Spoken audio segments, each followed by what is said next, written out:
فراتي جكوباني ميفاني منه كاك فرحان إيفار باش دوغلكي بخير هاتي سباسو ميفاني روداوي إيفار باش سباس بو هواش گلکی سپاس کم زیاده من بحثا وان مجاران کریه کود جوینه دهاتیه بحث کردن دخوازم زانیاریین زیاده تر امشتور بگرن د جوینا کل حلبی بریوچو دسپیک جوین لسر داخوازیه وبو یانجی حکومت خو جهی لحلب خاص لقلوه بالجوه سپاس جبو بخادن وانا بخوا او بو بخادن فرمی بو جالي ريبرن بارزگاه حلبه جبو ما ديار كرن دام سردان وام بكن اما جي وقت شانده يا اداري يه برپرسيارن ريبريا خسر لكوباني دهمان وقته دا رسوبين هرما فراتي يه كرد د راپور و د هاتی عرب نه روسپین کرد اکو مرا بشداری به شانده بون و حوالین می تفگر جواکا دموکراتیک بر پرسیار ویل کوبانی او جی دندر به شانده دا بود اساس به بخواندنه راسی خاله کما بوارا نقاش کری بیتری بشکی بون یک جه ام کانبن به دور پیش کردن در دوری کوبانی ام سبک بکن و یا ام تنه بکن ایدو دیان هیزن عسکری ایکو کتی گندوارن هرما کوبانی پشوندا بکشین ایسیان اب قد کرنا آب و کهربا و انترنت و ورن راوستاندن ورن چاره سر کرن هری گرینگ یعنی کاریدورا کی بازرگانی جبو خلق کوبانی وره بکرن دا کو امکان هندری ودا یعنی راحتیا کی چیکن یعنی هلوستا خلق ما جي حكومتها بقوية في بترسى يعني خلك ما جي حكومته تاني كونكوجي ديتنا تاني شر ديتنا تاني يعني كوجاري نوان در دوري كوباني خواجوان دنا يعني قندن باكور ببوره باشورو روج آبا و روجلاتي كوباني و دمان وقته دا کشتن و تالانی به وی صورتی خدانا نشان یعنی اف مساجانا ما گیاندن وانه یعنی ما خواست بگو ام خالن باشا كاك فرحان اجا اف خالن كنت بحثي كري دا خوازين كو جهان دوان حكومة شد بيجا اگر خال بخالتو برسفا حكومة يجيش مرب بيجي لسر هيزن كو امنينة لكوباني دي چاوابا اداريا كوباني دي چاوابا لسر وكرنا كوريدوري بله نه مثلا تشتی کد لهفکرنه ده هاتی زلالن دیارن یعنی کوبانی و کریم که کردی و ور ناز کرن خبره و ببه هزین خوی اولهی و خلق کوبانی بن تو کسی دن بشداری هندر کوبانی نابه ده همان وقته ده لیواک یا توگایک و یه قصده در دورا کوبانی به او یا وک عسکری و وزارت بروانیا یا سوری بهدر و به مسئله گفتگو بکن نقاش بله گریدای اما جبو افخالن که ما نقاش کردی مخابن یعنی پیشوازی باش بود یعنی ام برنگه کی هری وقت میوان پرور یعنی معذوبان پرور ام پیشوازی کردن لی مخابن بریار وانا کو کانبن با کریار در دور کوبانی تنه چی کردن راوسینن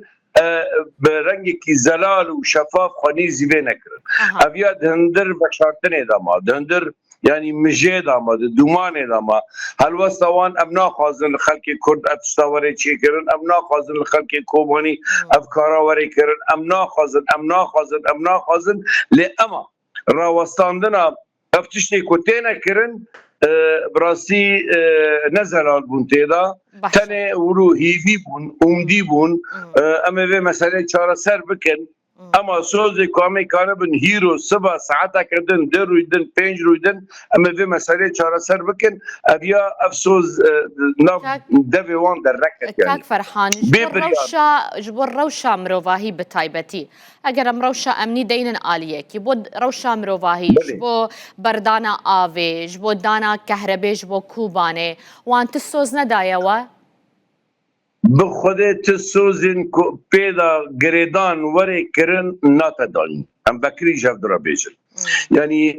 گوتن وان او بن یعنی گوتن وانا نیچه قرچی بون وقت خلقی کوبانی دبیجه یعنی اره نا يعني بعربي دبين لعم يعني اما في مسألة شارع سر بكن بس ابا سوز كامي كانوا بكنجي في شارع سر بكن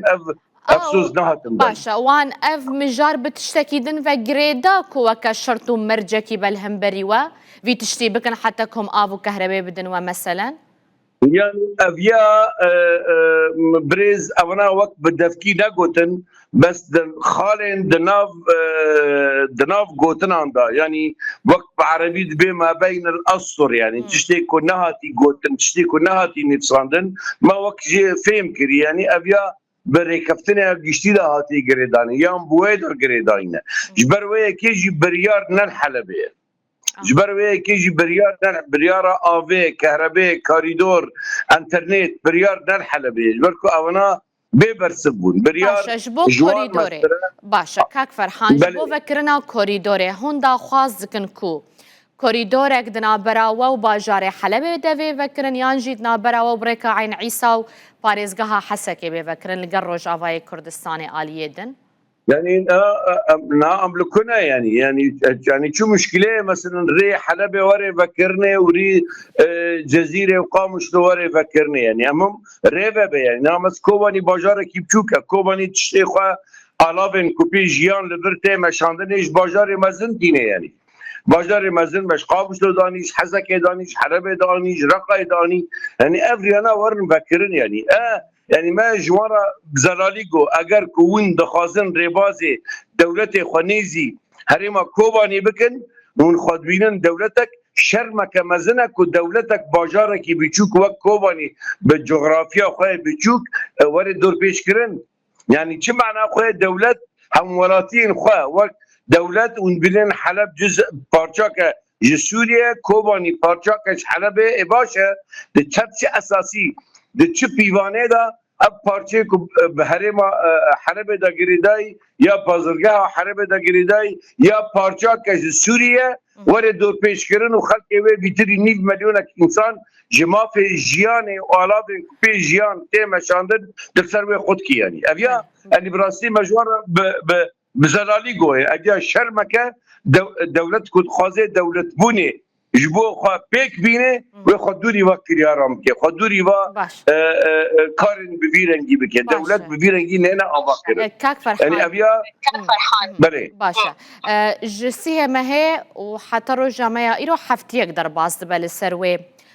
ركفتنا كو هاتا على انكرن هاتا راق هاندن لكوبانه تشغو هردن شي وينها هيزن او لكاريين امني لكيدري كوبانينا یه حکومت ما بستم کوبانی تنه آگربست هست ابیا بیکاتیه شرو بفشون تیدا هاتنا سکراندنه گلک گنده ما لشکر وان تیدانه او لشکرانه جی ربازی وان دا این ستاندنه به هموالاتی ما را برسید لگلک دوران نباشن یعنی گلک مارانی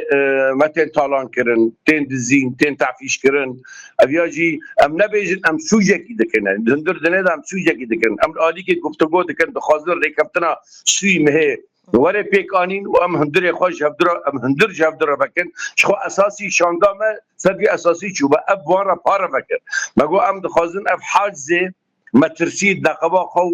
ودولت ام بشکین یعنی حاجزه کو نفرت و کینا خلق کوبانی دهنبری به دولته اموی بشکینن اف کریارانا ورن سکناندن مخابن حیانا ارتش اوان لسر سینوری کوبانیه سر گدوارین کوبانیه و دهمان وقتی دا بخارا تالانی و دزی لكيجان آلية كوباني كاك فرحان يعني لكيجان قندان تالاني ودزي هاتيه كرن از شربیجم لگوندی خراب عشقی افکارا هاتی کرنه لگوندی چربی افکارا هاتی کرنه لگوندی بیرناصر افکارا هاتی کرنه بله وقلت گوندی دن یعنی قلت گوندی دن افکارنا روزانه تینه کرن یعنی ابناوی توثیق بن امی بدن هر آلین علاقدار ایکوبه مسئله دشوپینن امی با بدن مجوار زرالی گوتیه مجوار يعني وبلقى كريا ديما وفيديو الجموهنا خدي وهبن يعني كسي كوفي مسألة علاقة ذكر أو أنا بدي إما مكري بريا خسر أم كاري خدمت كاري وخدمتها خلق خود بدري أم كوباني ذكر يعني بله شتيكو بيدفين ملت أم خازن بيك بين دندر شرط مرد قالك زحمة يعني أم لفر مجوار زلال کریه یعنی اف مسئله پیشوازی خوشک و نرمک و گوتنین خوش و مجاملش قبلی مدام قبلی واندا ما گوتی ابیا تیره ناکه یعنی ام چاره سریا مگرن چاوا سوی مهه ریکفتنه که بو چاره سریه دهمان وقتی دا ابتشتی کل در دوری کوبانی دبن دبی وقت بارزگاه حلبه اواره راوستاندن مخابن برشد دوان تنبو تنه يعني ايرو ديسا مساجك جمره شاندنا قوتي او جوينا ما جوينا كي هري بالكيش بو هلكي باش بو ام كارن سر ليكن يعني ام تشي سر ليكن يعني تشتيكو ام هيبي ما ذكرن جبو خلق تخوا حيانا حتى وكبري باشا كاك فرحان هند شافكاني دبيجن كو دبا د پاشاروژه کنیزیک داد آلیه سیویل و مدنی داد آلیه اداری داد کوبانج آلیه عشیرن کردان بخواه به برای برن او یک راسته لسر ریو بریا سیویل یا کوبانه دیب چه آوایی با دکی کوبانه برای برن نه تشتکی و ساتنه اما برای خازن پروپاگاندا جوی مسئله را بکنه از باور که ما یا نخیر خاز ریو بریا کوبانی نخیر خاز خلکی کوبانی تشتوی رنگی تنه یعنی کوبانی اگر وقت بگی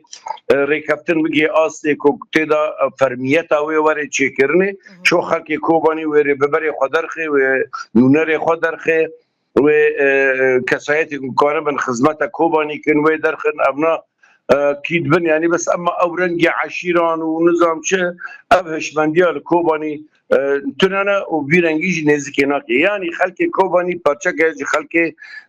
کردستان روج آوا اف کردستان روج آوا جید 27,927 دبن که خوبین چید بو ایدی عدم یا رنگ دیخستنی و پارتیزانی 57 دا پارتی کردی هاتن چه کرنه اونا رولا خالستن پشتیوه گلک پارتی اندن هاتن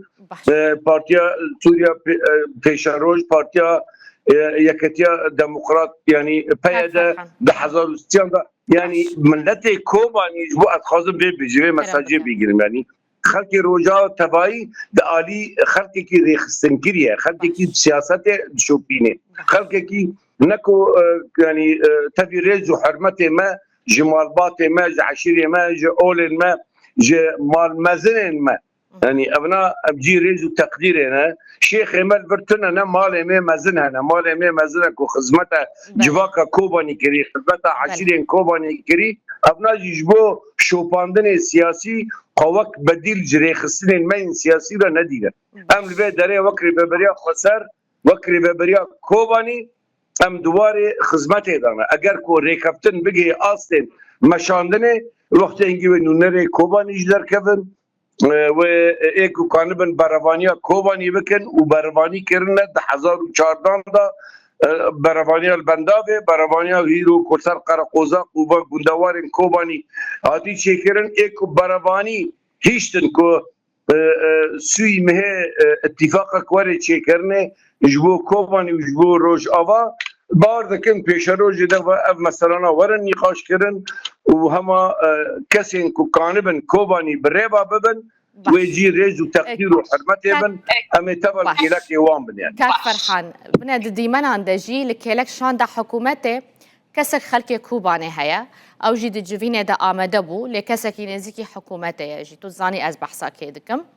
برازية بريز صالح مسلمة كل سر أكرانينها ديمانوي دكتور أسامة مسلم حكومة دخوازة دغيبة بريا عفريني داوي بكا بربرسي نافچيا كوباني تشتكي وصادر روجة ده هيا از بكير يشترى بيجم از بكير يشترى بيجم حقا فيدان جي كردة يعني حقا فيدان كردة قالك رايدار دولتها ترك كردة قالك رايدار دولتها ايران كردن قالك رايدار حكومتها فاشي يا بعثي يا صدام حسين كرد بن يعني شخو نافيت كرم فرسان صلاح الدين جحشكي الأول جحشكي لكردستان نافيت كرم فرسان صلاح الدين صدام بيرنجي بان او پیشوازی کرد پیشمرگل عالی کی بون شورش ایلول عالی کی بون و جحشكي كرد صدام را کار دکرن لهمبري اراده و هبونا ملت کرد و کردستان دسکینان شر لهمبري کردان دکرن تشتكي بون اجار لبر شر پنانه قالك شخصيات کو بواندا گریدای دشمندیا حکومت شامی دا گریدای بلکه بیشر خاطب یوان دکن لی اما رولا او جحشكي کو شر لهمبري شورشا باشور دکرن او خروجی کل همبری شورشا باکر دکرن دهشمندی دا عینی وصایه نای گهراندن اما چه نافیلیت کن برا لیکن یعنی کرد به عرب به ترکمن به چه مسئله به جبو ما نمسألة تاني او لكيلك حكومتها كوهيرو كوباني دور بيش كريه اصلا شرمة كمالتنا يعني كردكي ما خب كردي بده تعريف كرن وكوباني دبا استنجي فيرنجي دربا سبه تنبونا آبه غازه مازوت كهرباء انترنت آب كوباني هيرو 500,000 انسان ده كوباني ده جيان دكي بيآبه يعني او جواره يعني برجع كردي لكيلكا وان خو تعريف بك كواس كرد مؤنونر كردانم كرد كله بس اما ننونر كردانم كوباني يعني او د بيشنيارا ديا والله هاي مجيتوني دشاندا حكومتي دا كسكيدن كرد هبويا از باورم يك جقام شلوجي هيا اگر از نشاش بم باش پیوندیا من لگل میوانه من قطب و جیگره فرماندار هزن اولکاریا حلبه بخوجی جقام شلویه او جی دوی جوینه دا آمده بو کاک فرحان پرسامنیا داوی من قد کو جیگره فرماندار گشتی هزن اولکاریا حلبه بخوجی جقام شلویه او جی کرد بو حاضر بو دی جوینه دا او کیا وش برچه حاضر بو لا او بو يك بنافي بطال بو بارد كم الجزيره بو او حاضر از نبحثا مسعود بطال دكم از نبحثا مسعود بطال دكم برپرسي هري ما عفرينه كسكيدن هيا كو جيگره فرماندار گشتي هزن اولكاريا حلبيه بخوجي جقام شلويه دجينه دا امده او جبنا في بطال ناس كنا جعايله بطاله اري جعايله بطاله لما تعود بطاله حلبي او جعايله بطاله قام شلويه او جي خوك كردكي دخواس تعريف بكلي قريداي حكومتها شامي ام وك وي شاندي حكومتها شامي ام ناصكن يعني كسين دنابدا كردن عربن تركمنن كينا ام وك حكومت بنونره ملت كوباني دا انستاندن وحواري تشيت كي ام دبي السيده او تعريفها السيده تيمشاند قالك سباسياتتكم بريس فرحان حاج عيسى هفسروكي انجمنا جيب جيكاريا كوباني هرج كوباني توميفاني من بويتو قالك بخير هاتي سباسكم مالي ابا قالك سباس